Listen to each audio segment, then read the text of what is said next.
Hey everyone, and welcome back for another deep dive. Absolutely. This time we're strapping on our civic hats and diving headfirst into the minutes from two Springfield City Commission meetings Oh, wow. from May 7th and 21st. Okay.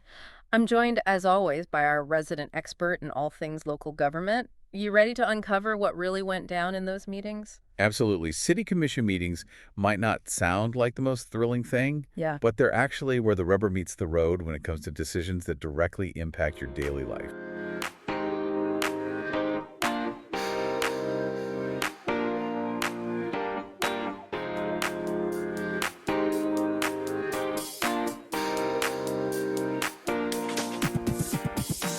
Okay, so let's unpack this. Yeah. We're talking about things like budgets, zoning changes, community initiatives, like the nuts and bolts of how Springfield functions. Exactly. And by examining these minutes, we can get a real sense of the city's priorities, the concerns of its residents, and the challenges it faces. So think of it like this. We're giving you the VIP backstage pass to how Springfield operates. No need to sift through pages of jargon. We've got you covered. And I got my highlight already. Yeah. Shall we start with the May 7th meeting? Let's do it. First up, we've got an update on the construction of Fire Station #6 on South Charleston Pike. Ah, yes.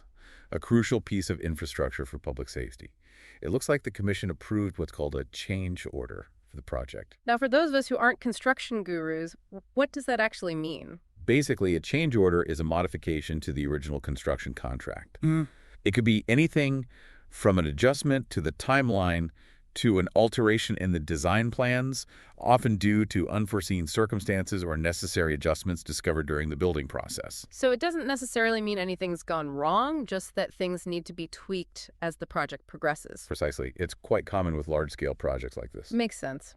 Now, switching gears a bit, we also see that the commission approved a $1,000 contribution to Gammon House for their Juneteenth and Fatherfest celebration. Gammon House is a true gem in Springfield, with its rich history tied to the Underground Railroad. It's fantastic to see the city supporting their efforts to commemorate Juneteenth and celebrate fathers within the community. Absolutely. But what I found interesting here is that this contribution sparked a discussion about how the city determines how much to give to different organizations. It's like trying to decide which charities to support with your own money. You have to balance your priorities and resources. That's a great analogy. Yeah. And it highlights the complex decisions that go into resource allocation at the city level. The city manager explained that they typically base these contributions on an organization's funding requests, while also considering the overall budget allocated for such donations. It's a delicate balancing act. For sure. It's about making sure that taxpayer dollars are being used responsibly and strategically to support a diverse range of community needs. Precisely. And speaking of community events, it looks like the Kiwanis Club of Springfield also received a contribution, a cool $5,000, for the 2024 Springfield Jazz and Blues Fest. Music to my ears. This piqued my interest because it seems to speak to a broader effort on the city's part to invest in arts and culture. It's not just about infrastructure and basic services, it's about creating a vibrant and enriching community for residents and visitors alike. It's a savvy move, really. Supporting the arts not only enhances the quality of life, but can also boost tourism and economic development. It's a win-win. Agreed. Now, before we move on to the May 21st meeting, let's talk about a less glamorous but equally important issue: technology. Ah, yes, the often overlooked backbone of any modern city. Exactly. It looks like the commission recognized the increasing need for data storage, particularly for police evidence, and approved the purchase of new server and storage hardware. This is a critical investment in the efficiency and effectiveness of law enforcement.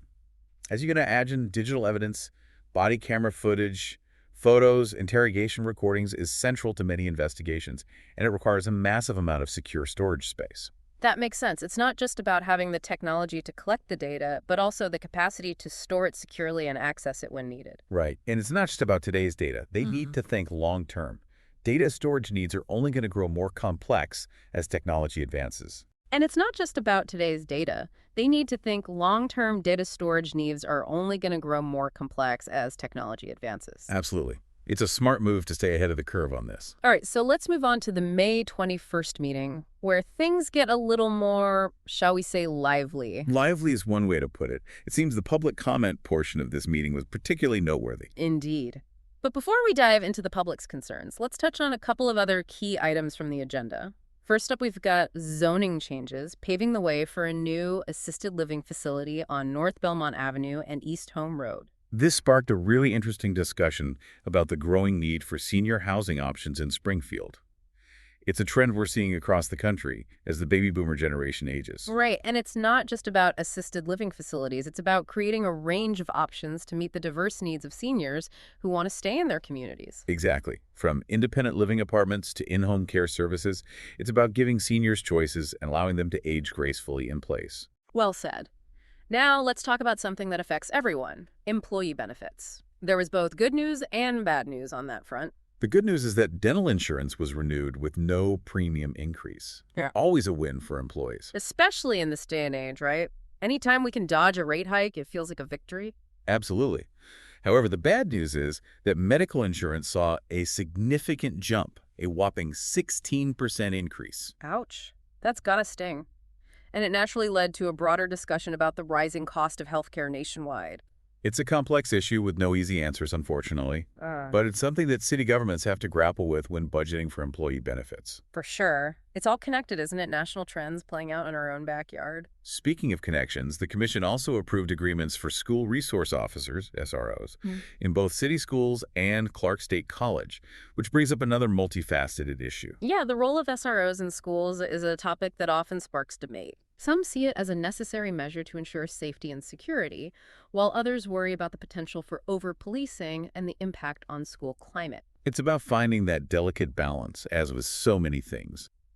The Commission's discussion seemed to reflect that nuanced perspective, emphasizing the multifaceted role these officers play. Right, it's not just about being a security presence. Ideally, they're also mentors, counselors, and positive role models for the students. Exactly. They can act as liaisons between law enforcement and the school community, helping to build trust and understanding. Okay, so we've covered construction, senior living, healthcare costs, and school safety, all in a day's work for the City Commission. It's a glimpse into the vast scope of issues they handle. But things took a particularly interesting turn during the public comment period of this May 21st meeting, where residents had the floor to voice their concerns directly to their elected officials. And boy, did they ever. We're about to dive into some real talk about the issues that matter most to Springfield residents, from immigration to housing costs to overcrowding. Get ready to hear it straight from the source. So let's unpack these public comments.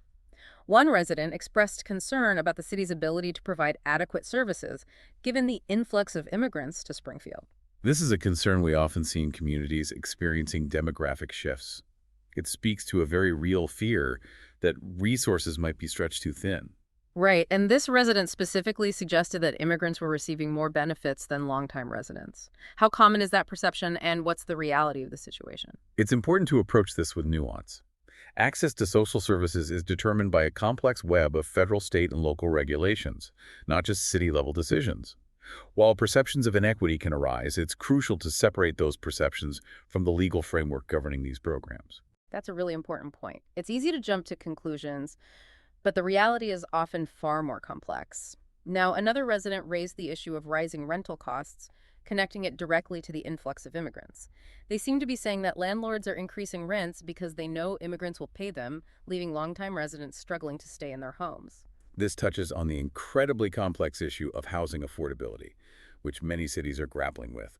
While it's difficult to pinpoint a single cause for rising rents, it's essential to acknowledge the very real anxiety and displacement these increases cause for many residents. Absolutely. It's one thing to talk about economic trends in the abstract, but it's another thing entirely when you're facing eviction because you can no longer afford your rent. Precisely. It becomes deeply personal, and understandably so. Now, it's worth noting that the Commission did push back on the idea that immigrants are solely responsible for rising rents.